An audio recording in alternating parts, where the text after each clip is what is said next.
There's a strange kind of suffering that only appears when everything is available.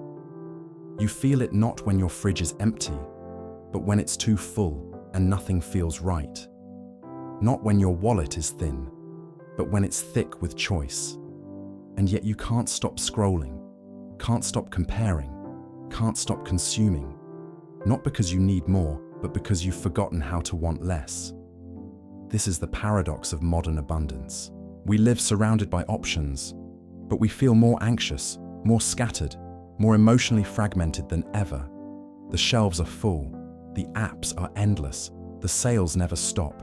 But the peace, the focus, the clarity of knowing what truly matters, that is what seems to vanish first.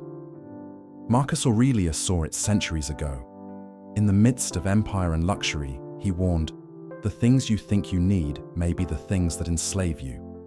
He knew that true discipline isn't tested in scarcity, it's tested in surplus. Because when you have little, life decides for you. But when you have much, you must decide, again and again, and each decision becomes a moral one. Each choice reveals either alignment or erosion. What we call freedom, the freedom to buy anything, do anything, try anything, often becomes the inability to say no to anything. We lose the muscle of refusal. We forget how to close the browser, how to walk past the sale, how to wait, and slowly, we trade the strength of self-direction for the illusion of flexibility. It feels like freedom, but it sounds like fatigue. Daniel Kahneman described this perfectly, the paradox of choice. The more options we have, the less satisfied we feel. Not because the options are bad, but because the abundance creates decision fatigue, regret, paralysis. We're not choosing anymore. We're reacting to possibility. And every time we react instead of decide, we weaken the spine of discipline. Think of a great army drowning in its own supplies. Too many weapons, too many roads, too many choices. Without clarity, even strength becomes a burden. That's what modern life does to us. It over-equips the body and undertrains the soul. We become consumers of our own excess. Stoicism whispers a quieter truth. It's not what you have that frees you. It's what you can ignore. It's what you can walk away from, not with bitterness, but with calm that reveals your inner freedom. Discipline, then, isn't about rejection. It's about refinement, about choosing again and again what aligns and gently setting aside the rest.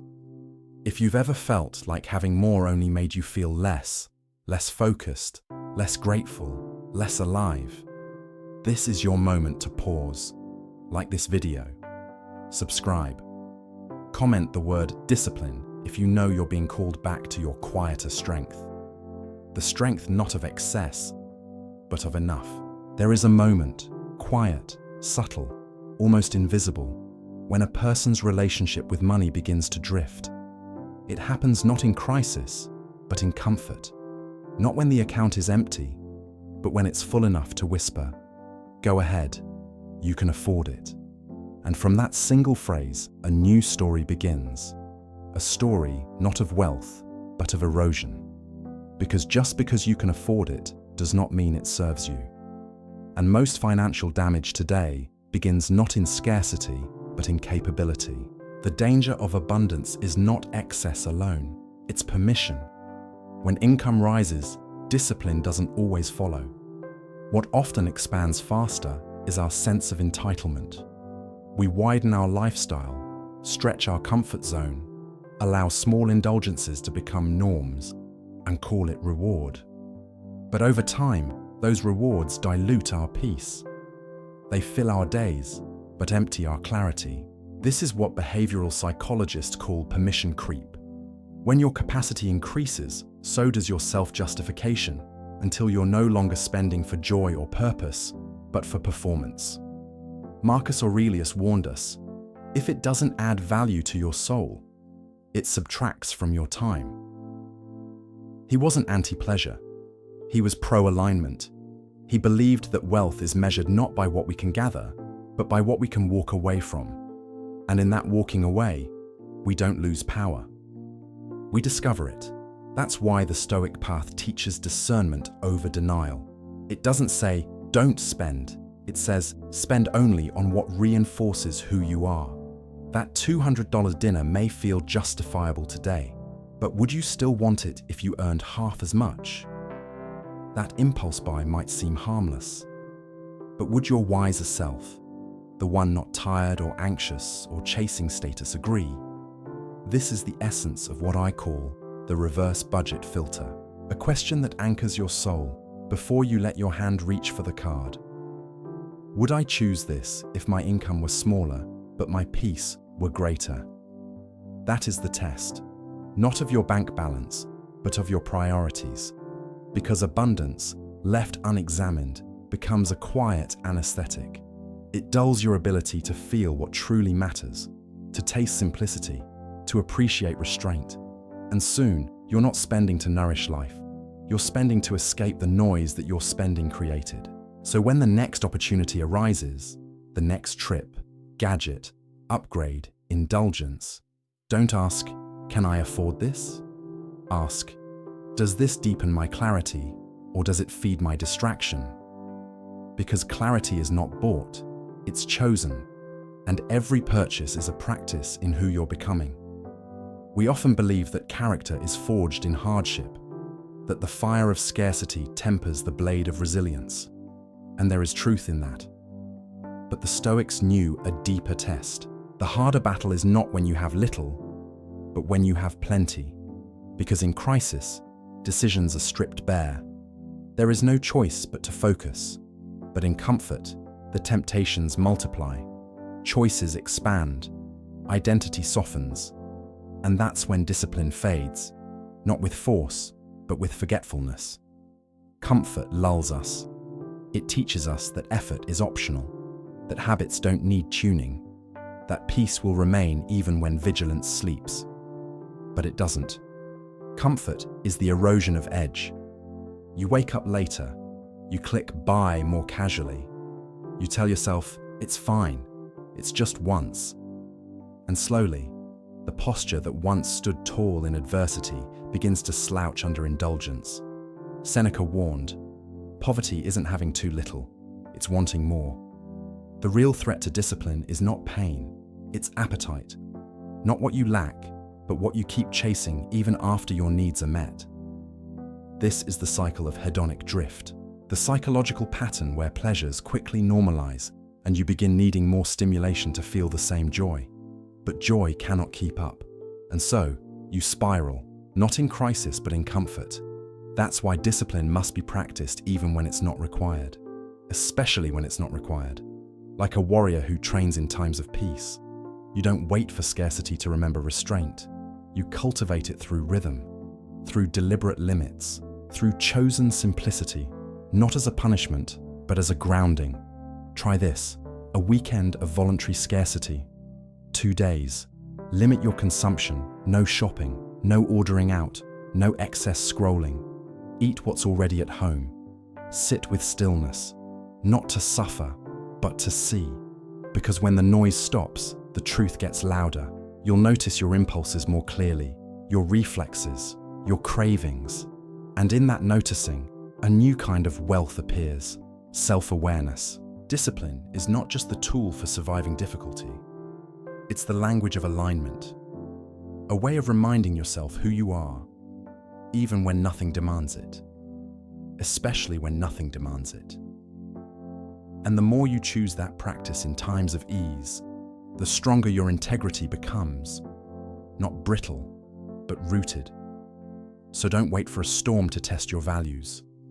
Test them while the sun is still out. That's where real strength is born, not in struggle, but in stewardship.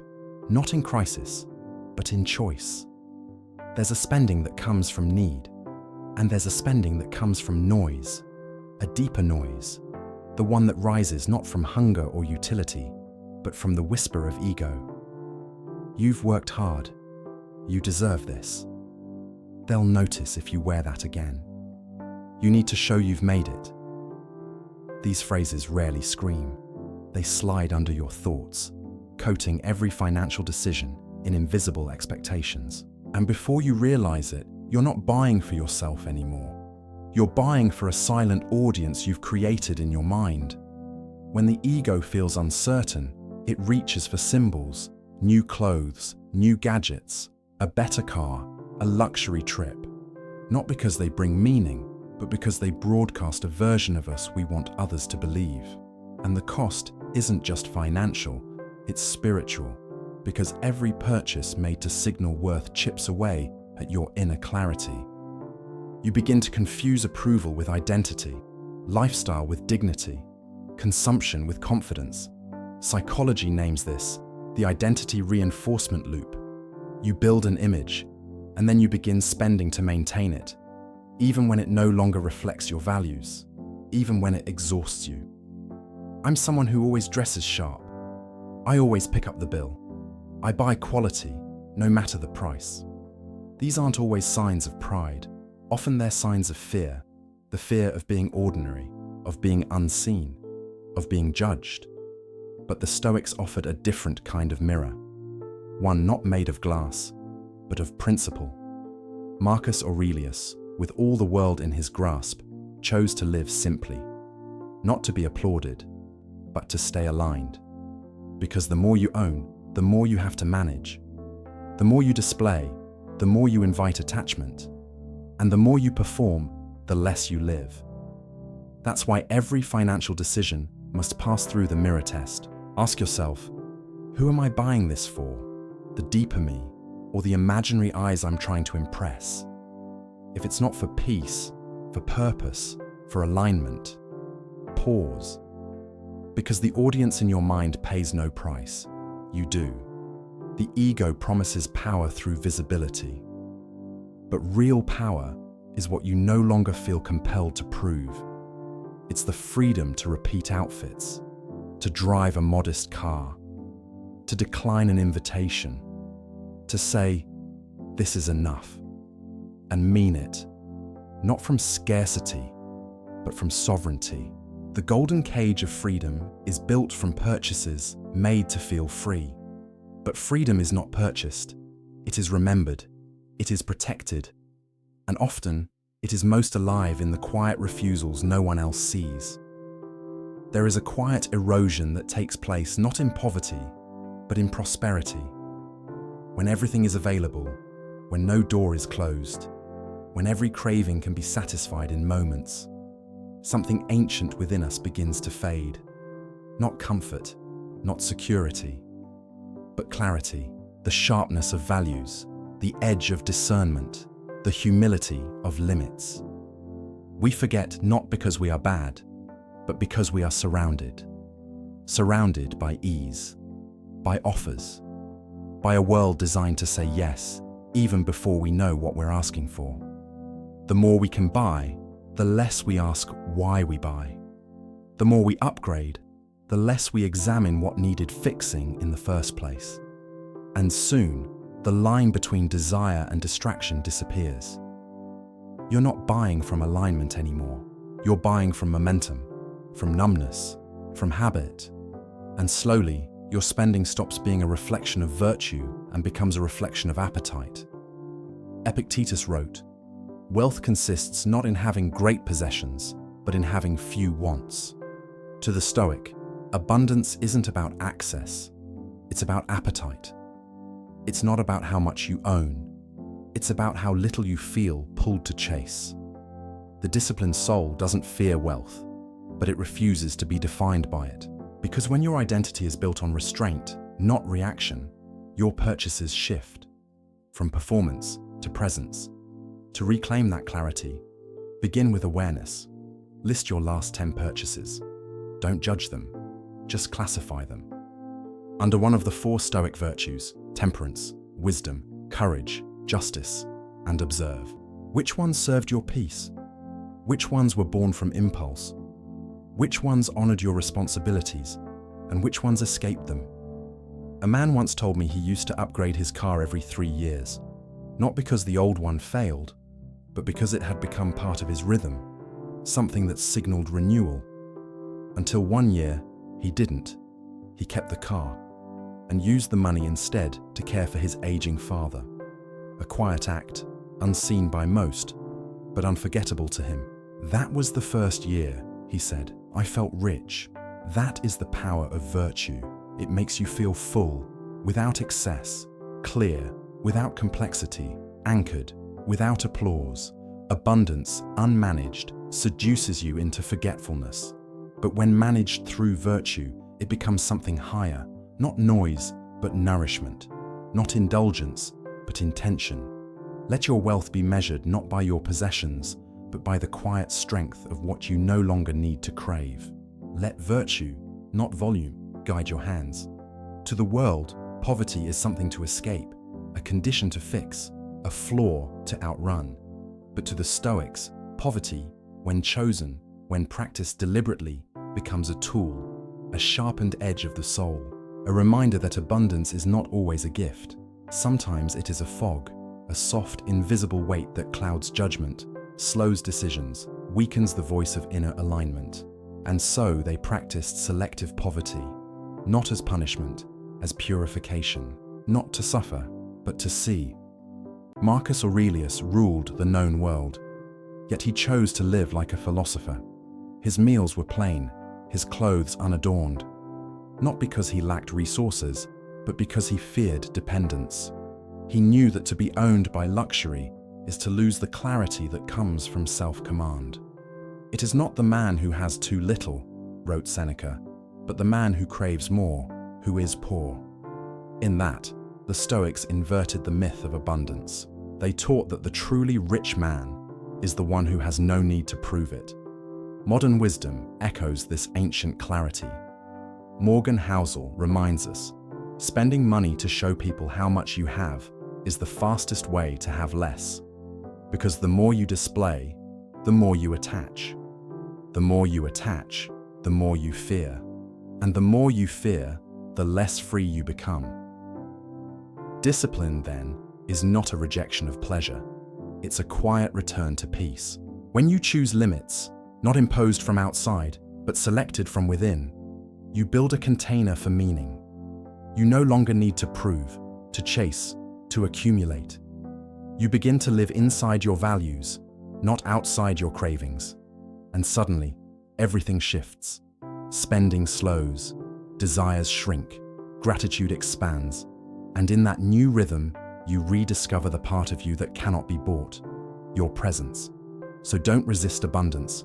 Refine it, shape it with purpose. Let it serve your principles, not seduce your pride. Set limits not because you are weak, but because you are wise, because you have tasted what more gives and what it quietly takes away. This video is for educational purposes only. Always consider your circumstances with care. If today's message helped bring your focus back to what matters most, write discipline in the comments. Like this video, subscribe to the channel, and keep exploring the path where character, clarity, and choice walk hand in hand. Because in a noisy world, silence is your strength. And in a world of endless craving, discipline is your freedom.